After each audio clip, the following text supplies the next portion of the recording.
হরিভক্তি বিলাস গ্রন্থে গোপাল ভট্ট গোস্বামী, যিনি মহাপ্রভুর মনোভীষ্ট পূরণকারী, তিনি জানিয়েছেন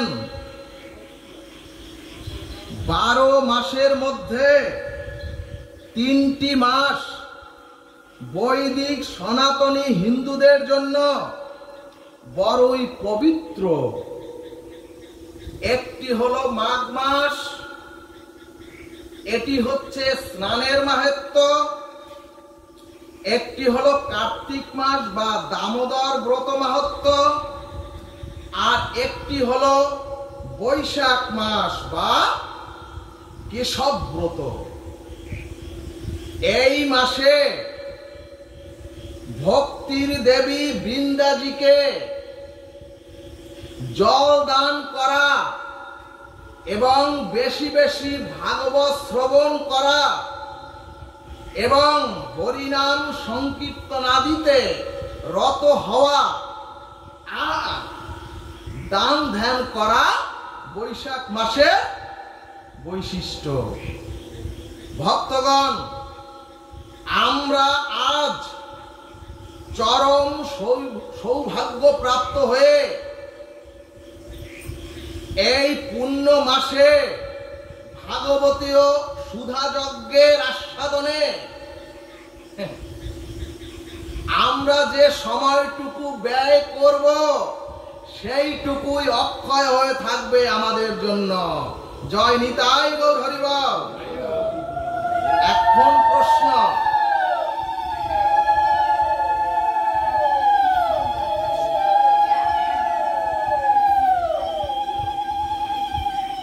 এখন প্রশ্ন, অক্ষয় কাকে বলে?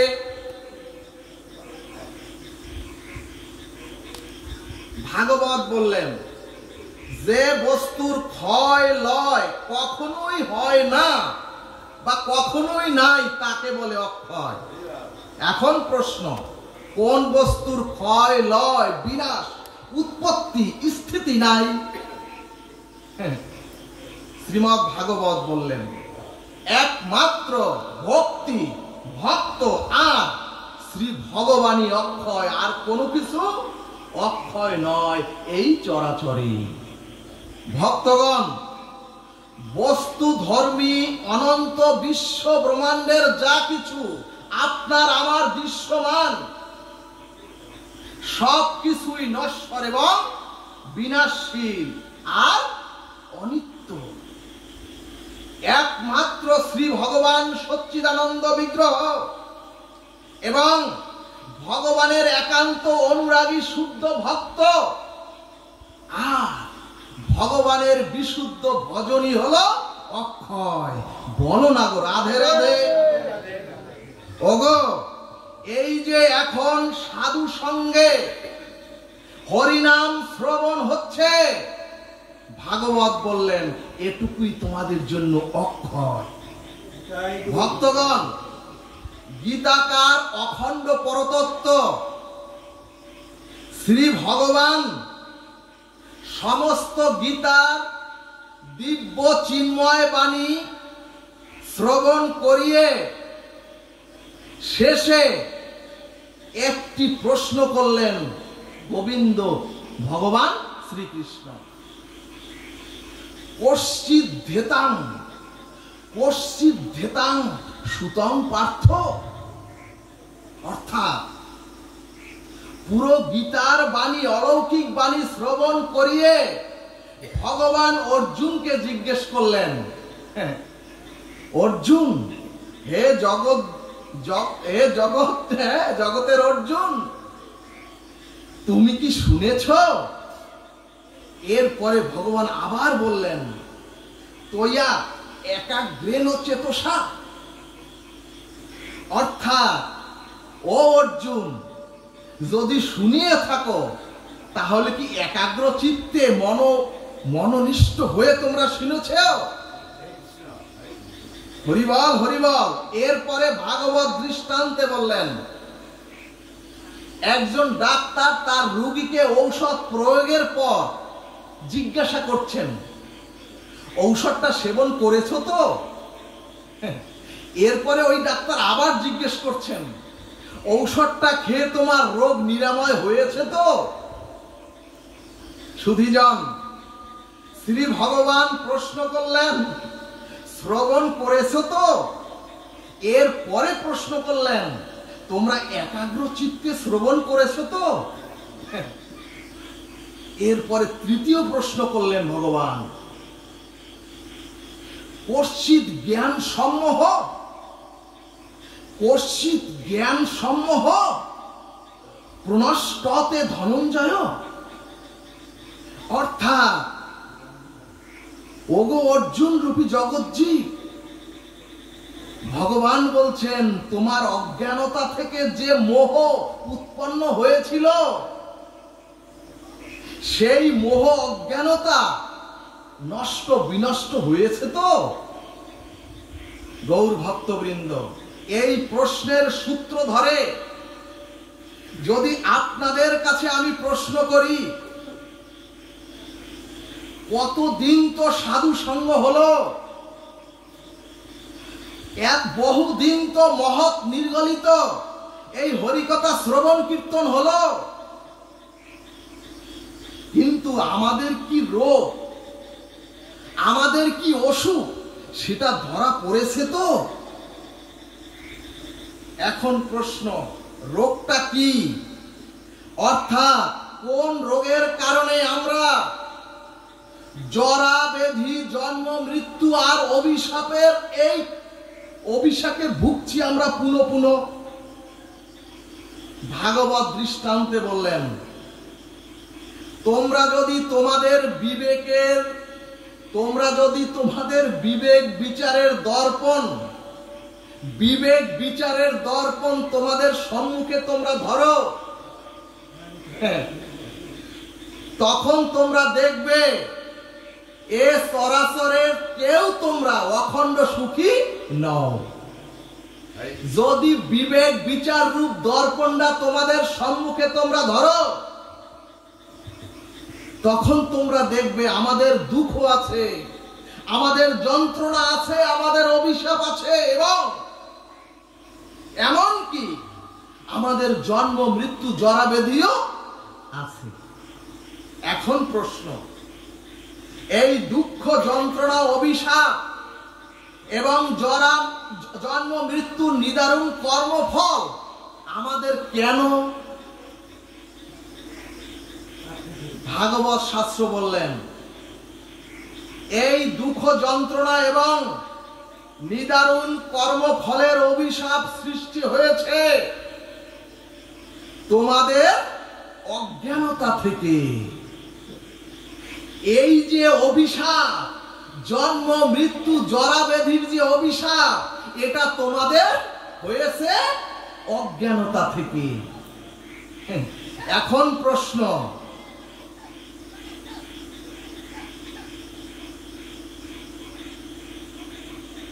এবং তোমাদের জীবনে যে ত্রিতাপ দগ্ধিত ভব মহাদাবাগ্নি, যে একটা আগুন জ্বলছে তোমাদের সকলের মধ্যে, এর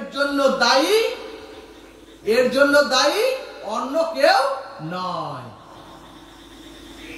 আমি নিজে। এরপরে চৈতন্য ভাগবত বললেন,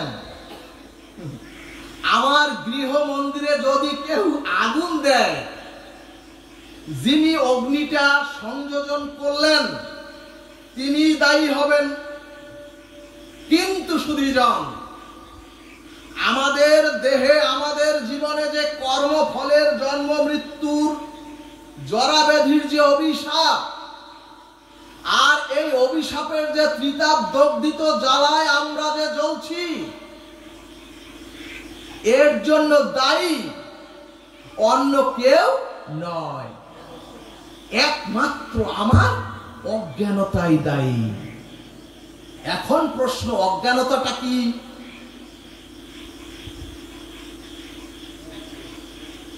ভাগবত বললেন, অজ্ঞানতা হচ্ছে আমি কে, অজ্ঞানতা হচ্ছে আমার স্বরূপ কি, আর অজ্ঞানতা হচ্ছে আমাকে কোথায় পৌঁছাতে হবে? সুধীজন, এই প্রশ্নের যথাযথ স্বরূপ তত্ত্বে, এই প্রশ্নের যথাযথ স্বরূপ তত্ত্ব জানার নাম হলো অজ্ঞানতা। এরপরে ভাগবত এই অজ্ঞানতাকে তিমির অন্ধকারের সাথে তুলনা করে বললেন, অমানিসার, ঘোর অমানিসার অন্ধকারের সাথে যদি ভারী অস্ত্র শস্ত্র নিয়ে যুদ্ধে আপনি লড়তে যান, অন্ধকার তো দূর হবে না। যদি তিমির অন্ধকারের সাথে আপনি পারমাণবিক বোমাও নিক্ষেপ করেন, ওই অন্ধকার তো দূরীভূত হয়ে আলো প্রজ্বলিত হবে না। আপনি যদি ওই অন্ধকারের সাথে বন্দুক, রিভলভারের গুলিও ছোড়েন, ওই অন্ধকার তো দূরীভূত হবে না। এমনকি যদি আপনার শক্তিমত্তা যে বল, এই বল প্রয়োগ করেও আপনি অন্ধকারকে দূর করতে পারবেন না। এজন্যই ভাগবত বললেন, অন্ধকার দূর করার জন্য এগুলো চেষ্টা করাটাই বৃথা মাত্র। অর্থাৎ আমরা যে দুঃখকে তাড়াতে চাচ্ছি, আমরা যে অজ্ঞানতার অন্ধকারকে দূর করতে চাচ্ছি, ভাগবত বললেন এটা তোমরা তোমাদের নিজ চেষ্টায় কখনোই পারবে না। ভগবান বললেন অন্ধকার দূর করার জন্য লড়াই করার দরকার নাই। ভগবান বললেন অন্ধকার দূর করার জন্য লড়াই করার দরকার নাই, তোমরা একটি মাত্র প্রদীপ জ্বালিয়ে দাও, অর্থাৎ তোমরা একটি আলোর প্রদীপ জ্বালিয়ে দাও। জয় নিতাই গৌর হরিবল। তাহলে উজ্জ্বলিত প্রদীপ্ত শিখার আলোতেই অন্ধকার দূরীভূত হয়ে অন্ধকার ভস্মীভূত হয়ে যাবে। সুধীজন, আমাদের এই জ্ঞানাগ্নির আগুনটা জ্বালাবেন সাধুগুরু এই বৈষ্ণব। বলমন সাধুগুরু বৈষ্ণব প্রমানন্দে হরি হরি বলমন।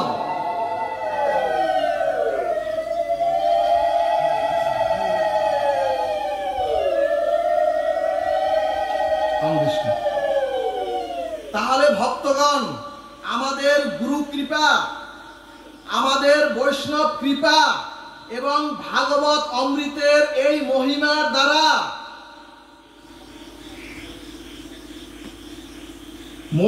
দ্বারা আমাদের বিবেক বিচার জাগৃত করে জ্ঞান অগ্নি প্রজ্বলিত করতে হবে। জ্ঞান অগ্নি প্রজ্বলিত করতে হবে বিচার আর বিবেকের দ্বারা। সুধীজন, আমরাও কিন্তু আমাদের পতন ঠেকানোর জন্য আমরাও কিন্তু নিরন্তর উদ্ধারের জন্য আমরা প্রত্যেকে দীক্ষা নিয়েছি। আমরাও দীক্ষা গ্রহণ করে মালা তিলক নিয়ে সাধু সঙ্গে হরি কথাও শুনছি। এমনকি একটু পূর্বে মাতাজি কত সুন্দর করে আমার বৃন্দাজির আরতি করলেন, এমনকি আমরা হরিনামও করছি। সুধীজন, এর অর্থ আমরাও ভগবানকে খুঁজছি এবং এই যে অনুসন্ধান, এই অনুসন্ধান বা খোঁজার নামই হচ্ছে ভজন। এই যে অনুসন্ধান, এই যে দূর দূরান্ত থেকে ছুটে এসেছেন, এটাই হলো ভজন। এখন প্রশ্ন, তাহলে এত অনুসন্ধান, এত ভজন, এত হরিনাম, এত হরি কথা, এত কিছুর পরেও, মানে এত খোঁজাখুঁজির পরেও কেন আমরা পাচ্ছি না? অর্থাৎ সুধীজন, এত খোঁজাখুঁজির পরেও কেন আমাদের চিত্ত শুদ্ধ হচ্ছে না? কেন এখনো আমরা প্রেম ভক্তি আমাদের হৃদয়ে এখনো আমরা গ্রহণ করতে পারছি না। এখানে ভাগবত বললেন এর কারণ হচ্ছে ভজন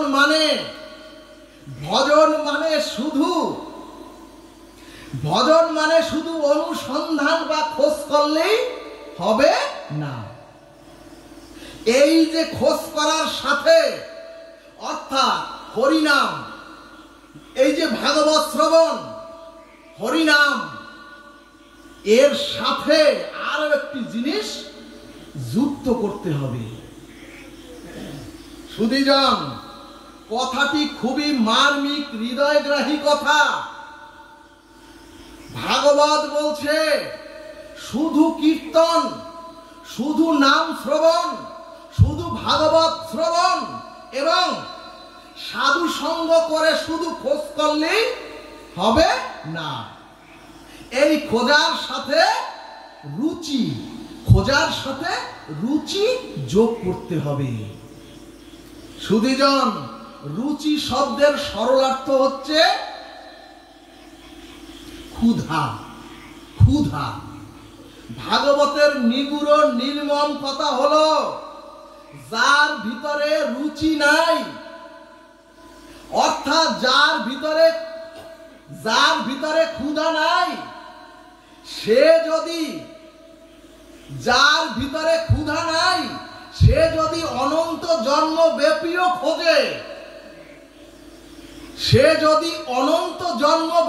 খোঁজে, তাহলে সে অনন্ত জন্মেও খুঁজে পাবে না ওই ভগবানকে।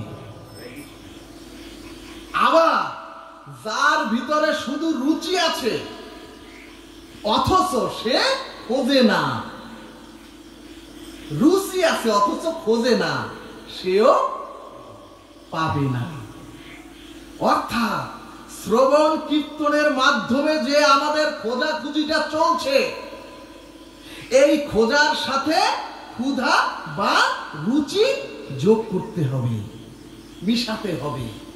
সুধীজন, আর যদি রুচি বা ক্ষুধাও থাকে, রুচি এবং ক্ষুধাও থাকে, অথচ যদি আপনার অনুসন্ধান অর্থাৎ সাধু সঙ্গে হরিকথা শ্রবণ কীর্তন না থাকে, ভাগবত বললেন অনুসন্ধানের সাথে রুচি থাকতে হবে এবং রুচি না থাকলে ভগবান তাকে গ্রহণ করেন না। আগাবে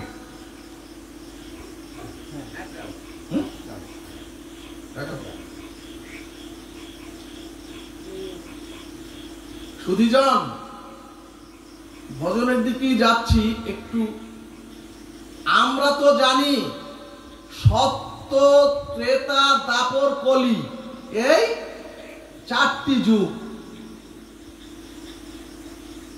সারাটা জীবন শুনে এসেছি চারটি যুগ, কিন্তু ভাগবত বলছে মানুষের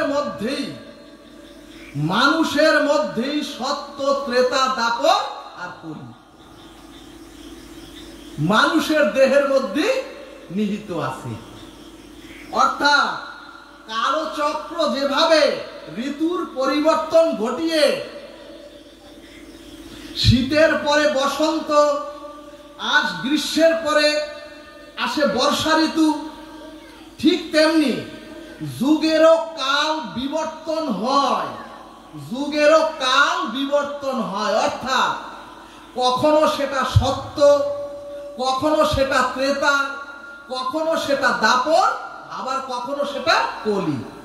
এখন প্রশ্ন, আমি সত্য যুগে কখন অবস্থান করি?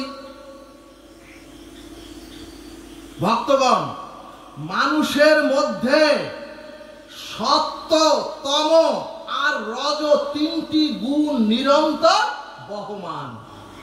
মানুষের দেহে সত, তম আর রজ এই তিনটি গুণ নিরন্তর বহমান। অর্থাৎ কোন ব্যক্তির যদি যখন সত্য প্রধান গুণ তার শরীরে অবস্থান করে আর রজ এবং তম স্মৃত হয়, অর্থাৎ দূরীভূত হয়, তখন সেই ব্যক্তি সত্য যুগে বাস করেন।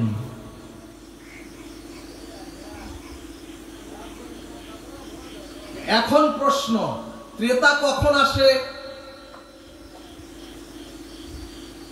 সুধীজন, সাত্ত্বিক গুণের সাথে যখন রজগুণ মিশ্রিত হয়, সাত্ত্বিক গুণ সত্য গুণের সাথে যখন রজগুণ মিশ্রিত হয়, অর্থাৎ কিছু ভোগ বাসনার অপরাধ যদি চলে আসে দেহে, তখন সেটাকে বলে ত্রেতা। ভক্তগণ দেখবেন শাস্ত্রকারগণ ভাগ করে দিয়েছেন, সত্যে 4 ভাগ হচ্ছে পুণ্য, ত্রেতায় 1 ভাগ কমে 3 ভাগ পুণ্য, আর তারপরে আরো 1 ভাগ কমে 2 ভাগ হলো, আর কলিতে মাত্র 1 ভাগ।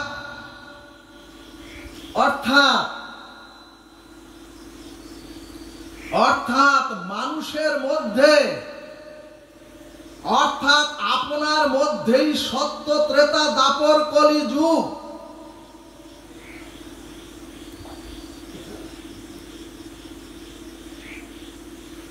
যুগ কোনো ধ্বংস হয় না, যুগ ধ্বংস হয় না এবং যুগ আলাদাও নয়। এজন্যই ভাগবত শাস্ত্র বললেন, আপনি যখন পূর্ণ সাত্ত্বিক গুণে গুণান্বিত হবেন, তখন আপনি সত্য গুণে বাস করবেন, সত্য যুগে বাস করবেন। আবার যখন সত্যের সাথে যখন রজগুণ এসে কিছুটা ভোগ বিলাস আর অহংকার আসবে আপনার দেহ মন্দিরে, তখন সেটা ত্রেতায় বাস করবেন। আর যখন রজগুণের সাথে তমগুণ যুক্ত হয়ে সত্যগুণ নিচে চাপা পড়বে,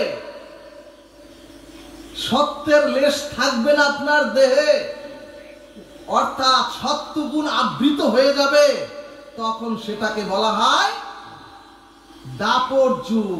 আর যখন জীব তমগুণ প্রধান হয়ে গিয়ে, তমগুণ একেবারে তমগুণ প্রধান হয়ে গিয়ে সত্য আর রজ ওই তমগুণের নিচে চাপা পড়ে, তার নাম হয় কলি।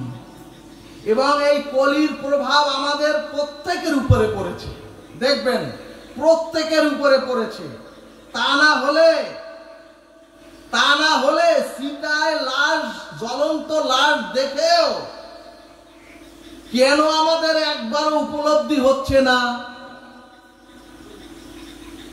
সুধীজন, কেন আমাদের উপলব্ধি হচ্ছে না? আগাবো।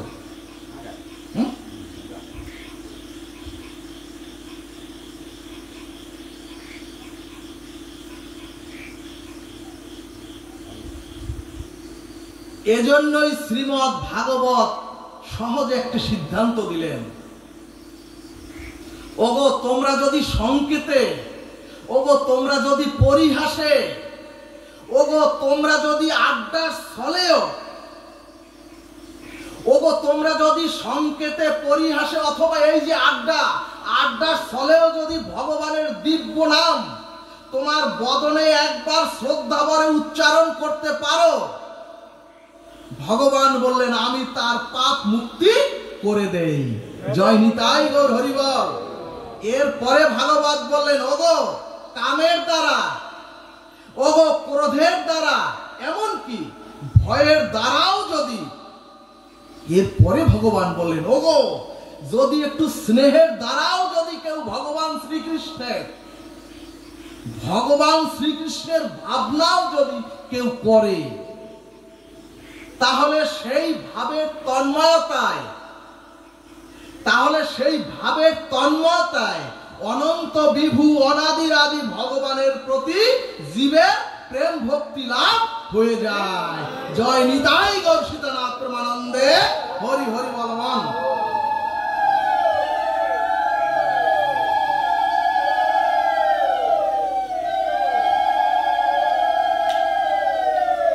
এরপরে ভাগবত বললেন, কেনা উপায়েন মন কৃষ্ণ নিষে বয়া, অর্থাৎ যে কোনো উপায়ে ভগবানের প্রতি যদি জীবের বিশেষ ভাবনাটা এসে যায়, অর্থাৎ যে কোনো উপায়ে যদি আপনার সেটা কামের দ্বারা, ক্রোধের দ্বারা, ভয়ের দ্বারা, স্নেহের দ্বারাও যদি ভগবানের প্রতি একটু তন্ময়তা এসে যায়, ভগবান বললেন ওগো তখনই আমার বিশুদ্ধ ভক্তি লাভ হয়ে যায়। সুধীজন, এরপরে ভাগবত বললেন কামাদ গোপ্য, অর্থাৎ কামাদ গোপ্য মানে হচ্ছে কামনা।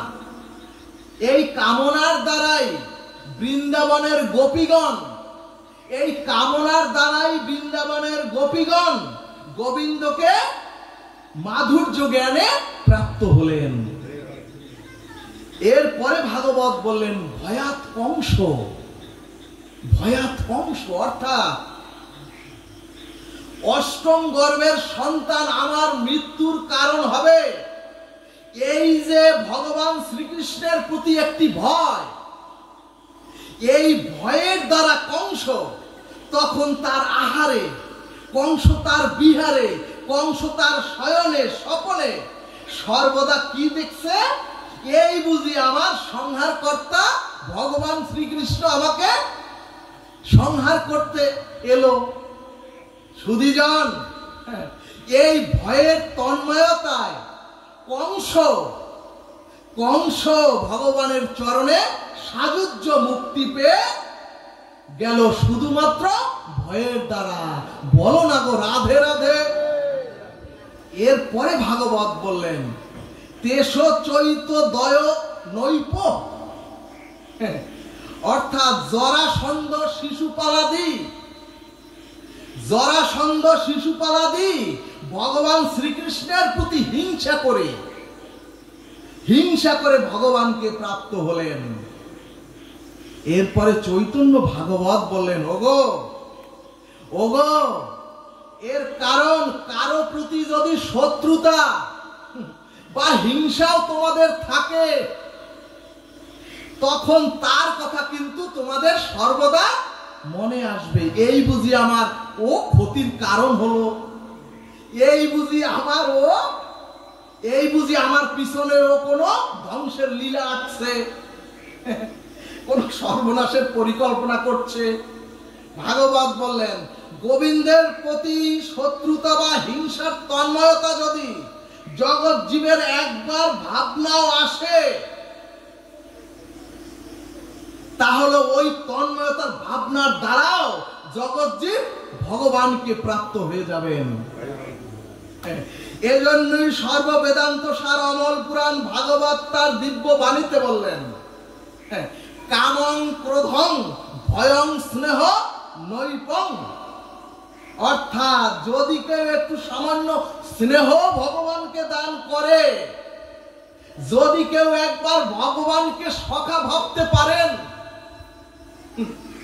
এক কথায় ভয়ের দ্বারা, ক্রোধের দ্বারা, কামের দ্বারা এবং যে কোনো উপায়ে যদি ভগবানের প্রতি আপনাদের ভাবনাটা স্থায়ী হয়, এরপরে ভাগবত বললেন ওই ভাবনাটা অনন্য চিন্তান্তমান যে জনা পর্যুপাস হতে তেষাং যুক্তা ভিত্তানাং যোগক্ষেমম বহম্মম, অর্থাৎ ওই ভাবনাটা সর্বেষু কালেষু মামনুষ্যর যুদ্ধ।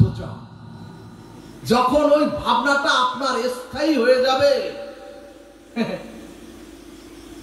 যদি দৈন্যের সহিত সরল হয়ে ভগবানের চরণে আশ্রয় করতে একবার পারেন ভাবনার দ্বারা, তাহলে গোবিন্দ শত্রু মিত্র পাত্র অপাত্র বিবেচনা না করে জীবের মোহ দূর করে ভগবান তাকে তার নিজের করে নেয়। জয় নিতাই গৌর সীতানাথ প্রেমানন্দে, হরি হরি বলবান।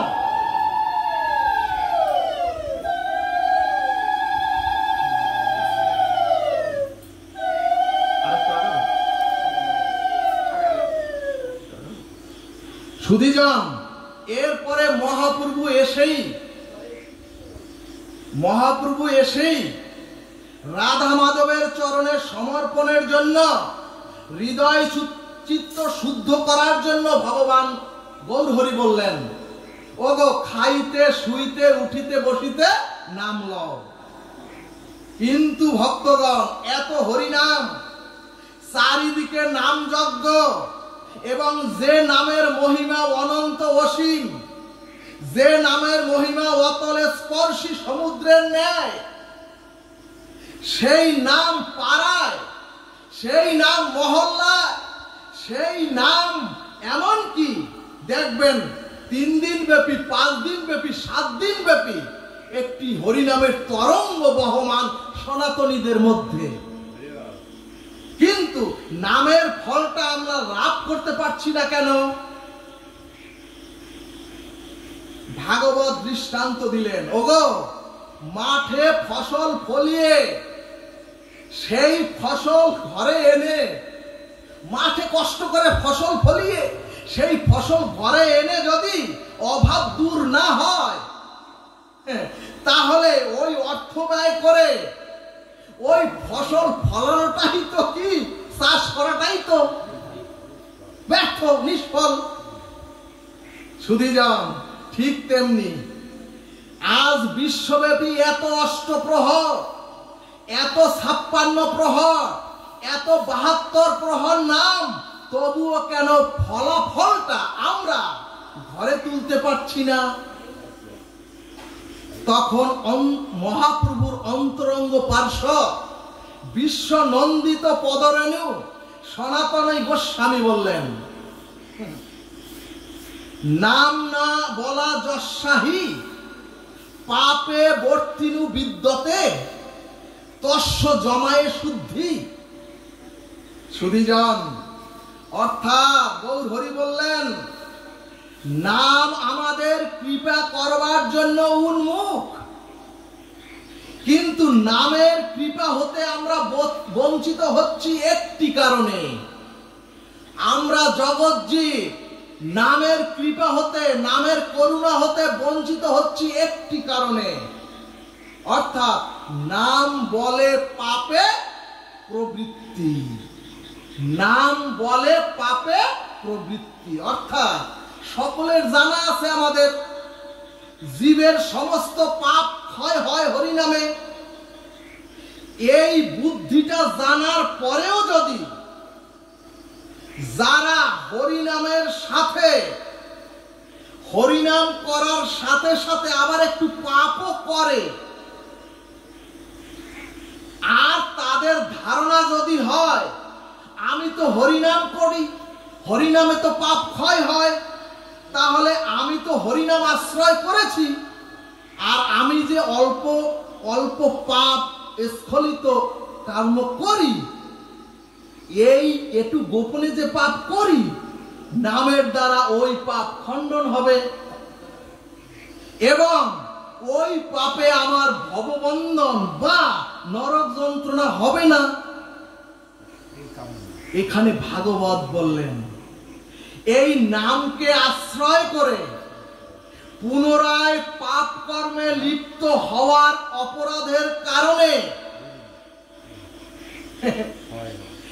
আগাছা বন্যা, ঝড় বন্যায় ফসল নষ্ট করে দিয়ে গেল, ফসল আর ঘরে উঠল না। শুধিজন, এখন যারা আমরা বৈষ্ণব, যারা আমরা সাধু সঙ্গ করি, যারা আমরা মালা তিলক নিয়েছি এবং যারা আমরা হরিনাম সংকীর্তন করি, আর যারা ভাগবত প্রচার করি, ভাগবত বললেন, ওগো তোমরা নাম বলে কোন অসৎ ক্রিয়ার সাথে যুক্ত হচ্ছ না তো? কোন অসৎ কর্মের সাথে যুক্ত হচ্ছ না তো নামকে আশ্রয় করে? ভক্তগণ, একবার কৃষ্ণ নামে সমস্ত পাপ ক্ষয়, আর একবার কৃষ্ণ বললে পাপের সাধ্য নাই। পাপ ক্ষয় হবেই, আমরা তো জানি, কিন্তু আমরা এতবার বললেও এত হরিনাম করলেও কাজ হচ্ছে না কেন? এত নাম যজ্ঞের পরেও মানুষের চিত্ত শুদ্ধ হচ্ছে না কেন? এত নাম যজ্ঞের পরেও কৃষ্ণ ভক্তের যে আচরণ, শুদ্ধ আচরণ, সেটা মানুষের মধ্যে জাগৃত হচ্ছে না কেন?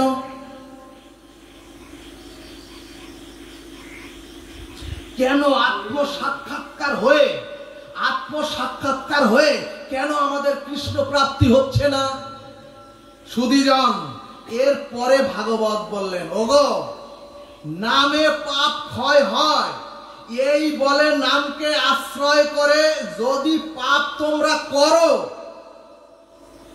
সেই অপরাধ বহু ব্রত দ্বারা, সেই অপরাধ অহিংস আচরণ দ্বারা, সেই অপরাধ দ্বাদশ আদি প্রায়শ্চিত্ত দ্বারাও, এমনকি নাম বলে যদি পাপে প্রবৃত্ত হও, তাহলে যম কর্তৃক প্রদত্ত অনন্তকাল যম যাতনা ভোগ করলেও সেই পাপের নিবৃত্তি হয় না, যারা নাম বলে পুনরায় পাপ করে। ভক্তগণ, যদি ভাবি আমি তো নাম করি, তাই আমার পাপ আমাকে স্পর্শ করবে না, ভাগবত বললেন এই নামকে বলবান করে পুনরায় পাপ করলে, ওগো বহুবিধ ব্রত করলেও মুক্তি হয় না, ওই পাপ ক্ষয় হয় না। সুধীজন, খুব সাবধান। শাস্ত্র বললেন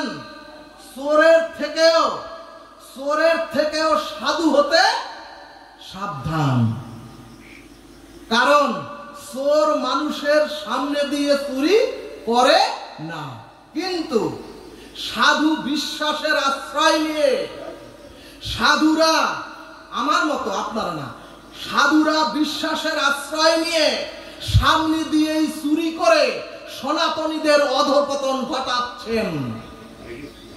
ভক্তগণ, মূলত আমাদের ত্রেতা যুগে দুইজন সব ক্ষতি করে দিয়েছেন, দুইজন আমাদের খুব ক্ষতি করে দিয়েছেন।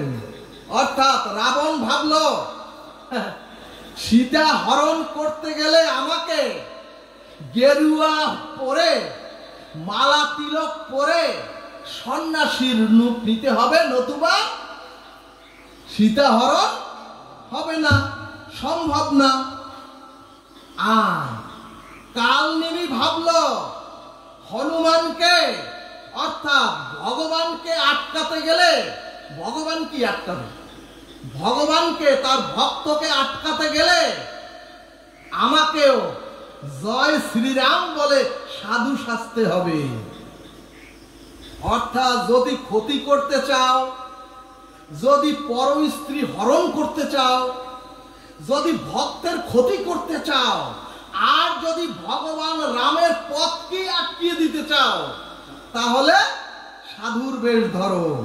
ভাগবত বললেন, ওগো, সাধুরূপ বিশ্বাসী লোক যতটা সমাজের ক্ষতি করতে পারে, পিছন দিয়ে শত্রু ততটা ক্ষতি করতে জীবকে পারে না।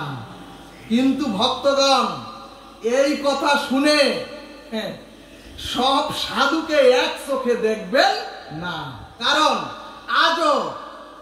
আজও সমাজে সাধু আছে, আজও সমাজে প্রকৃত ভক্ত আছে। সুধীজন, এখন প্রশ্ন, আমাদের যাদের নাম বলে পাপে প্রবৃত্তি হয়েছে, তাদের উপায় কি? সুধীজন, মন প্রাণ দিয়ে শ্রবণ করুন। আমাদের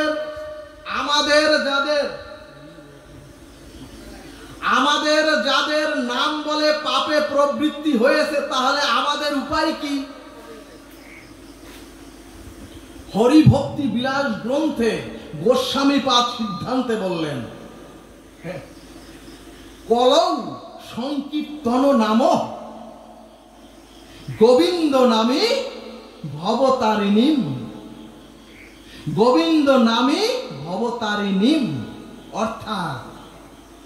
অর্থাৎ কলিকালে পরাগ চন্দ্রায়ণ অথবা পরাগ চন্দ্রায়ণ প্রায়শ্চিত্ত অথবা অন্য যে কোনো প্রায়শ্চিত্ত দ্বারা জীব শুদ্ধ হতে পারবে না। একমাত্র মহতের কৃপায়, একমাত্র মহতের কৃপায় চোখের জলে পূর্বকৃত পাপের অনুশোচনায় দগ্ধ হয়ে যদি জিহ্বায় গোবিন্দ নাম নিতে পারেন এবং যদি নিরন্তর সর্বেষু কালেষু মানুষের যুদ্ধ করতে পারেন, তাহলেই অনন্ত জন্মের নাম অপরাধ ধূলিসাৎ হয়ে যায়। বলবান রাধা কৃষ্ণ প্রীতি প্রেমানন্দে হরি হরি বলবান।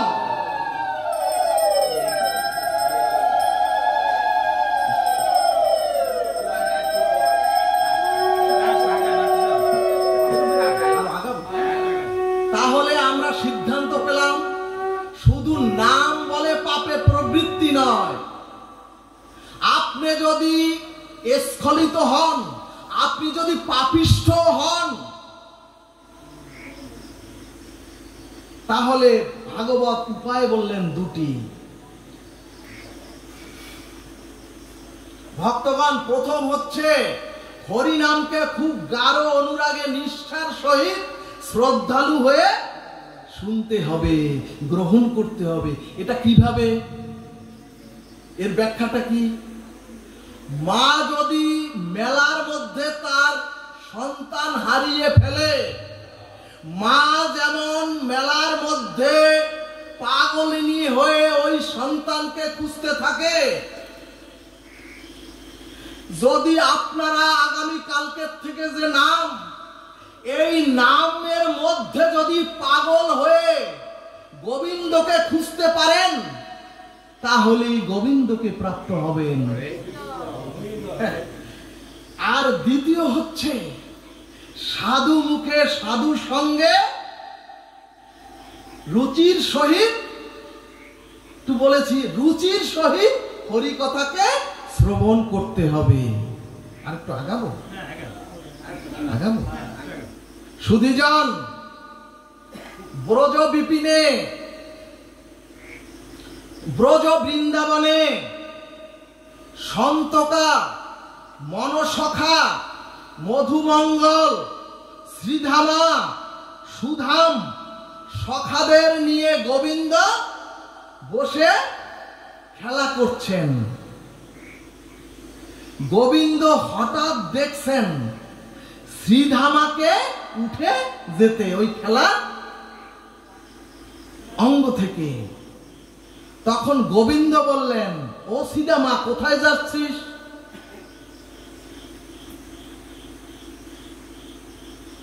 শ্রীধামা গোবিন্দকে বললেন, ও কৃষ্ণ, আমি শ্বশুর বাড়ি যাচ্ছি, শ্বশুর বাড়ি যাচ্ছি বউকে নিয়ে আসতে। গোবিন্দ জিজ্ঞেস করলেন,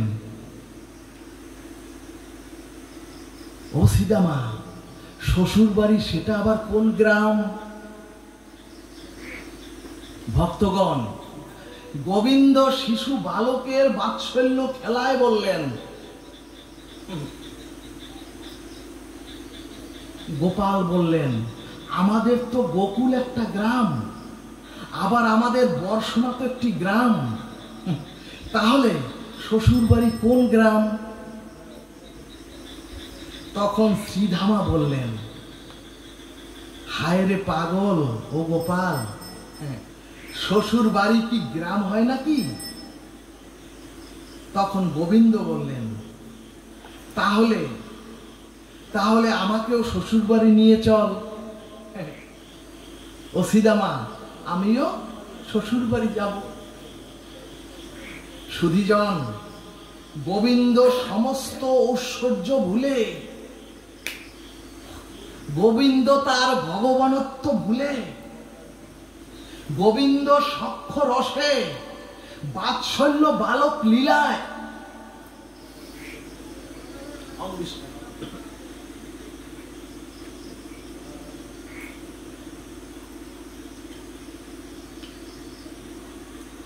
গোবিন্দ তার বাৎসল্য লীলায়, গোবিন্দ জানেন না শ্বশুর বাড়ি কাকে বলে। তখন শ্রীদামা বললেন,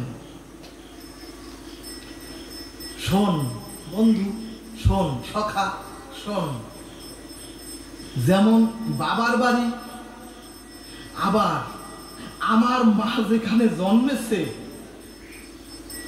সেটা হচ্ছে মায়ের বাড়ি বা মামা বাড়ি। আবার যে বাড়ি আমি বিয়ে করি বা মানুষ যে বাড়ি বিয়ে করে সেটা হচ্ছে শ্বশুর বাড়ি। কি বাবা কষ্ট হচ্ছে নাকি? 15 মিনিট দিতে হবে। সেটা হচ্ছে শ্বশুর বাড়ি। তখন গোবিন্দ বললেন, বিয়ে করে আমিও শ্বশুর বাড়ি যাব। শ্রীদামা বললেন, তুই এতটুকু নান্য বালক, তুই এখন কিভাবে শ্বশুর বাড়ি যাবি? তাহলে তুই তোর মার কাছে যা, মার কাছে গিয়ে বল তোকে বিয়ে করাবে, তখন তুই শ্বশুর বাড়ি যাবি। দৌড়াতে দৌড়াতে ছোট গোপাল ছোট ছোট পায়ে নন্দালয়ে গিয়ে দেখেন মা নারায়ণ সেবায় তুলসী ফুল জল দিচ্ছেন। গোবিন্দ মায়ের হাতটা ধরে ফেললেন, ও মা, নারায়ণ চরণে তোমার কোনো ফুল জল ভক্তি করতে হবে না, আমাকে কোলে নাও। কোলে বসলেন, কোলে বসেই বললেন, এগুলি আমার কাছে দাও আর আমার কথা শোনো, আমাকে বিয়ে করাও, আমি শ্বশুর বাড়ি যাব। মা বলছেন, ওরে, তোরে আমি এখনো স্নান করাই, তোর অঙ্গ সব আমি সব পরিষ্কার করে দেই, আমি তোকে এখনো খাইয়ে দেই।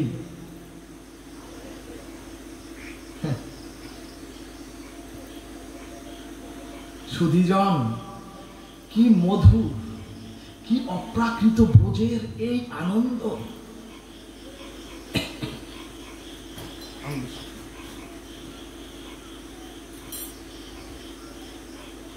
তখন মা গোপালের কপালে চুম্বন এঁটে বললেন, আচ্ছা গোপাল, তোর কেমন মেয়ে পছন্দ? ভক্তগণ যেই বলেছে কেমন মেয়ে তোর পছন্দ, অমনি গোপাল মায়ের কোলে বসে চোখ মদন করলেন। চোখ বন্ধ করে রাধা রানীকে ধ্যান করে বললেন, ও মা, মাগো, আকর্ণ বিস্তৃত যেন। ছোট গোপাল বললেন, মাগো, আকর্ণ বিস্তৃত যেন, কমলাক্ষ নয়ন। চোখ বন্ধ করে গোপাল চরণের জলটা যখন দিচ্ছেন, মায়ের অধর, মায়ের চোখ বেয়ে ধর ধর করে জল পড়ছে, যশোদা কাঁদছে। চোখ বন্ধ করে গোপাল বর্ণনা দিয়ে বললেন, পদ্ম পুষ্পিত যেন চরণ কমল। অর্থাৎ মা যশোদা তখন বলছেন, আচ্ছা, তোর বাবা মহারাজ আসলে আমি তোর বাবার কাছে বলবো তোর বিয়ের কথা, এতক্ষণ তুই একটু বস, তোর জন্য আমি একটু ননি নিয়ে আসি। কিন্তু গোপাল বলছে, না, ও মা গো,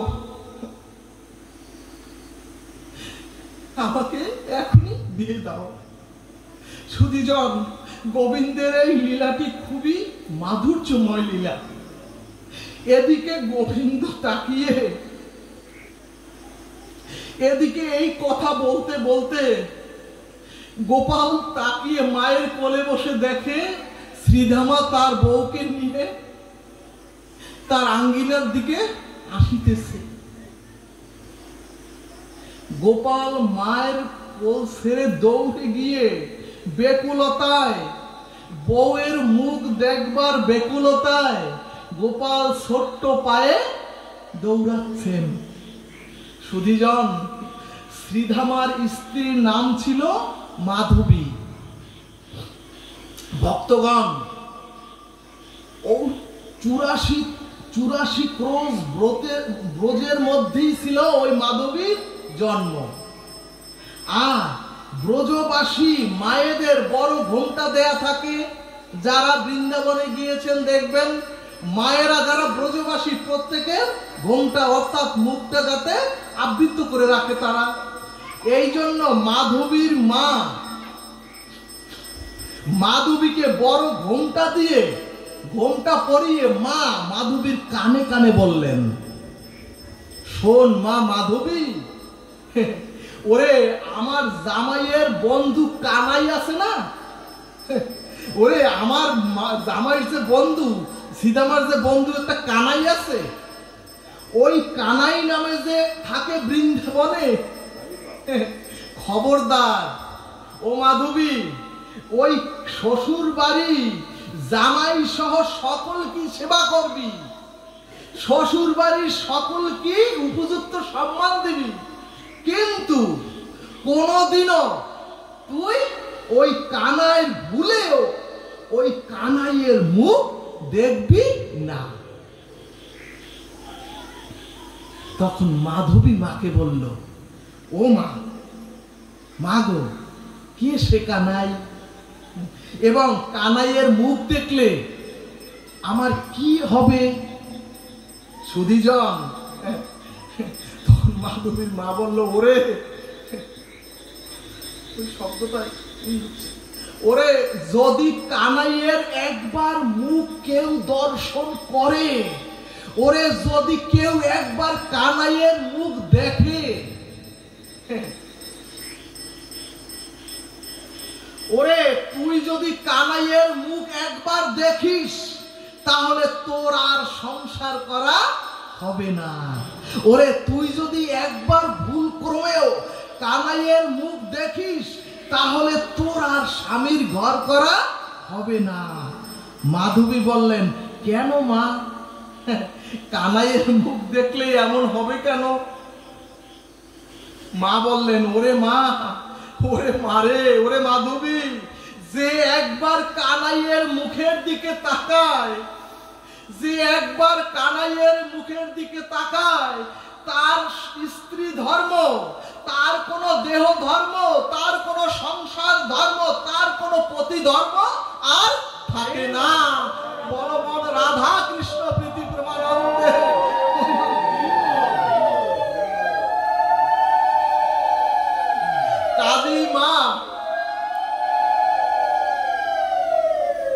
কাজী মা মাধবী, তুই ভুলেও, তোকে আমি নির্দেশ দিচ্ছি মা হয়ে, গর্ভধারিণী মা হয়ে, তুই ভুলেও ওই কানাইয়ের দিকে তাকাবি না।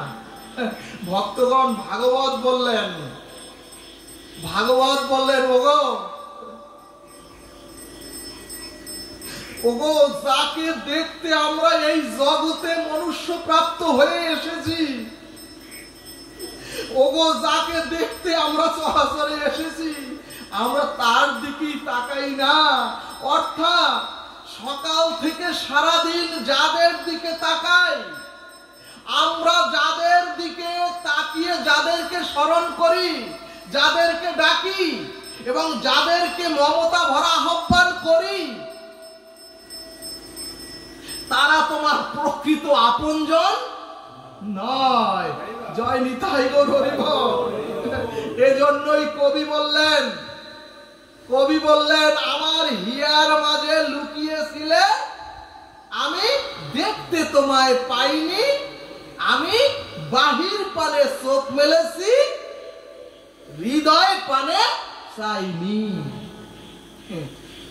অর্থাৎ আমাদের মনের মাধুরী মিশিয়ে ওই সচ্চিদানন্দ ভগবানের প্রেমময় বিগ্রহ আমরা দেখি না, আমরা মালা জপি, মালার গুটি স্মরণ করি, দেখি কয়টা শেষ হয়েছে, কিন্তু অনুরাগের দিকে দৃষ্টি নাই। ভক্তগণ, শ্রীদামা তার বউকে বললেন, ওগো মাধবী, আমার বন্ধু কানাইয়া এসেছে। ওগো, কানাইকে দেখলেই তোমার, শ্রীদামা তার বউকে, স্ত্রীকে বলছে, ওগো দেখো আমার বন্ধু কানাইয়া এসেছে, আর যদি তুমি একবার কানাইয়ের মুখ দর্শন করো তাইলে তোমার জীবন ধন্য হয়ে যাবে। ওগো, এই কথা শুনে মাধবী আরো এক হাত ঘোমটা টেনে দিল, কারণ মায়ের আদেশ তো। এদিকে কানাই বলছে, কিরে সিধামা, তুই তো বলে গেলি তোর বউকে আমাকে দেখাবি। ও সিধামা, এখন বউকে একটু দেখা। সিধামা বলছে, কি গো মাধবী, তোমাকে যে বারবার বলছি মুখটা দেখাও আমার কানাইকে। সুধীজন, মাধবী বললেন সরাসরি, আমি তোমার বন্ধুর মুখ দর্শন করব না। ভক্তগণ, যেই বলেছে কানাইয়ের মুখ দেখব না, সাথে সাথে ছোট নান্য বালক গোবিন্দের চোখ বেয়ে দরদর করে জল পড়তে শুরু করলো। ভাগবত বললেন, কেন গোবিন্দ নয়ন ভোলানো, গোবিন্দের ওই নয়ন ভোলানো মনোহর মূর্তি নিয়ে এই চরাচরে এসেছে তোমরা জানো?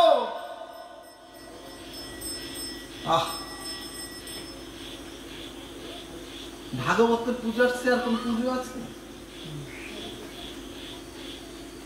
অনুরাগে ঢুকতে দিচ্ছে না। ভাগবত বললেন, কেন গোবিন্দ নয়ন ভোলানো মনোহর মূর্তি নিয়ে এই চরাচরে এসেছে তোমরা জানো? গোবিন্দ বিগ্রহ রূপে আমাদের ঘরে ঘরে মন্দিরে কেন এসেছি তোমরা জানো? গোবিন্দ বললেন, তুমি একবার আমার মুখপানে তাকালে, তোমরা যদি অনুরাগ ভরে আমার মুখপানে একবার যদি তোমরা তাকাও, তো আমি আমার নয়নের মধ্যে দিয়ে, আমি গোবিন্দ বলছে, আমি আমার নয়নের মধ্য দিয়ে তোমাকে চিরকালের জন্য আমার করে নেব। জয় নিতাই গৌর হরিবল। তখন কান্না জড়িত কানাই বলল,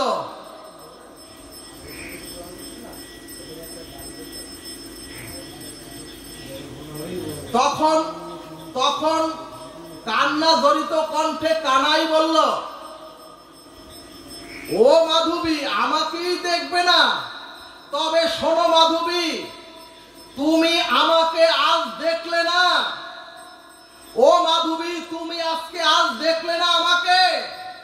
আমি আজ প্রতিজ্ঞা করে বলছি, ভগবান বলছেন ওই নান্য বালক, আমি আজ প্রতিজ্ঞা করছি, একদিন আমাকে দেখবার জন্য হাহাকার করতে হবে, তোমাকে ছটফট করতে হবে। একদিন তোমাদের চিৎকার করে কান্না করে আমাকে দেখতে পাবে না। বলো না গো রাধে রাধে। এই বলেই কৃষ্ণ ওই ছোট গুটি গুটি পায়ে গৃহের দিকে চলে গেল। এদিকে শ্রীদামা খুব ব্যথা জড়িত কণ্ঠে মাধবীকে বলল, কেন এমন করলে মাধবী? তখন মাধবী বলল, মা দেখতে তো বারণ করেছে কানাইকে। ভক্তগণ, পরের দিন শ্বশুর বাড়ির প্রথম প্রহর, ঘুম থেকে উঠে সমস্ত বৃন্দাবনবাসীর মুখে মুখে শুনতেছে একই কথা, কৃষ্ণ কার ননি চুরি করলো, কৃষ্ণ কি পীতবরণ বস্ত্র পরিধান করলো। এখানে ভাগবত বললেন, আপনিও যদি নিরন্তর স্মরণে মননে, যদি গোবিন্দকে স্মরণে মননে রাখেন, কৃষ্ণ আপনাকে আত্মসাৎ করবেই, রাধারানী আপনাকে রাধারানীর ভিতরে প্রবেশ করে নেবেই। জয় নিতাই গৌর হরিবল। এজন্যই মাধবী প্রভাতে যাকে দেখে তার কাছে মাধবী কানাইয়ার গুণকথা শুনতে থাকে তার দুই কর্ণে। একটু এগিয়ে যেই সখী, একটু এগুলো সামনে, তখন সখীগণ বলছে, ওগো সখী, ওগো সখী, এই পিতবরণ পড়েছে আজ আমার গোপাল। ওগো ওগো সখী, আজ ত্রিভঙ্গ মুরালি ধারীকে যে না দেখলো, ওগো বৃন্দাবনের সখীরা বলছে, ব্রজগোপীরা। ব্রজগোপী কাকে বলে? সুধীজন, ব্রজগোপী আর এক ব্রজগোপীকে বলছে, ওগো আজ কানাইয়া ত্রিভঙ্গ মূলতি মুরলী ধারীকে তোমরা কি পিতবরণ করতে দেখলে? তার যে দেখলো না তার নয়নই বৃথা, তার জীবনটাই বৃথা। এটা মাধবী শুনে, এটা মাধবী শুনে যতই কানাইয়ের কথা শোনে, আর মাধবী ফুপিয়ে ফুপিয়ে কাঁদতে থাকে। কাঁদতে কাঁদতে সারাটা রাত্র যখন কাঁদলো আর গোবিন্দকে স্মরণ মনন করলো, তখন গোবিন্দ যখন যখন স্মরণ মননে গোবিন্দকে দেখার জন্য বেকুল হলো, যখন প্রাণ গোবিন্দকে দেখার জন্য বেকুল হলো মাধবী, এবং চিন্তা করতে করতে মাধবী যখন প্রেমাশ্রু ঝরতে লাগলো সারাটা রাত্র, তখন গোবিন্দের করুণা হলো, তখন গোবিন্দের করুণা হলো। এবং গোবিন্দের আবেশী খুব ভোরে, গোবিন্দের আবেশ যুক্ত হয়ে খুব ভোরে মাধবী একটি কলসি নিয়ে যমুনায় জল আনতে গেলেন। সুধীজন, ওই যে সারা রাত্র গোবিন্দের জন্য স্মরণ মননে মাধবী অশ্রু বিসর্জন করেছেন, এতে গোবিন্দের যে ভাবনা ভেবেছেন, সারাটা রাত্র চোখ দিয়ে যে প্রেমাশ্রু ধরেছে, তাতে গোবিন্দের ভগবান ভক্তের জন্য গোবিন্দের হৃদয়ে করুণা এলো। এবং গোবিন্দ বলেছিলেন, গোপাল বললেন, আমি বলেছিলাম আজ যদি মুখ না দেখো মাধবী, আজ যদি মুখ না দেখো মাধবী, একদিন চিৎকার করে কাটতে হবে, একদিন হাহাকার করতে হবে, শুধু আমার বদনটি একবার দেখার জন্য, আমাকে পাওয়ার জন্য তোমাদের চিৎকার করে কাটতে হবে। ভক্তগণ, মাধবী যখন যমুনায় জল ভরে খরা তুলতে যাবে, যখন মাধবী জল ভরে খরা তুলতে যাবে, তখন দেখে যমুনার বক্ষে সেই মুরলীধারী ময়ূর শিখ পুঞ্চ মস্তকে উজ্জ্বল জ্যোতি কিরণ সুগন্ধময় হয়ে দাঁড়িয়ে আছেন যমুনা পুলিনে। জয় জয় ভগবান শ্রীকৃষ্ণ প্রেমানন্দে, হরি হরি বলবান। ভক্তগণ, বিশ্রাম কথা হলো, বিশ্রাম কথা হলো, হে দয়াময়, হে দয়াল, যে সেই যমুনা পুলিনের ভব নৌকায়, সেই যমুনা পুলিনের ভব নৌকায় আমরাও তো একদিন সকলেই উঠব, তখন আমাদের কান্ডারি,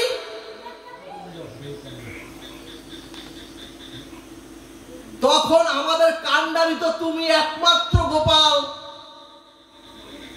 হে প্রভু, শেষের দিনে তোমার নৌকায় যেদিন উঠব, সেদিন ওপারের পার ঘাটে নিয়ে যাওয়ার জন্য আমাদের তুমি দেরি করো না, সেদিন আমাদের দেরি করো না। গৌর ভক্তবৃন্দ, আমাদেরও চাওয়া, হে দয়াল, হে দীনবন্ধু, হে পতিত পাবন, আমাদেরও সাধন ভজন নাই, আমাদেরও ভক্তি নাই, আমাদেরও তোমার কাছে আজ এই ভক্ত আসরে আরজি করে রাখলাম, যেদিন আমরা ভব নৌকায় পার হব, সেদিন হে দয়াল, হে রাধে, সেদিন আমাদের কাছেও তুমি কোনো করি চেয়েও না।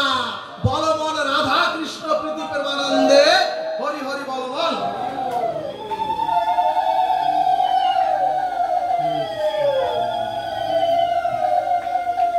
জয় জয় এই নবশ্রীধাম বৃন্দাবন বিহারী লাল কি জয়, জয় কৃষ্ণচন্দ্র ভগবান কি, শ্রী শ্রী নব বৃন্দাবনে রাধা।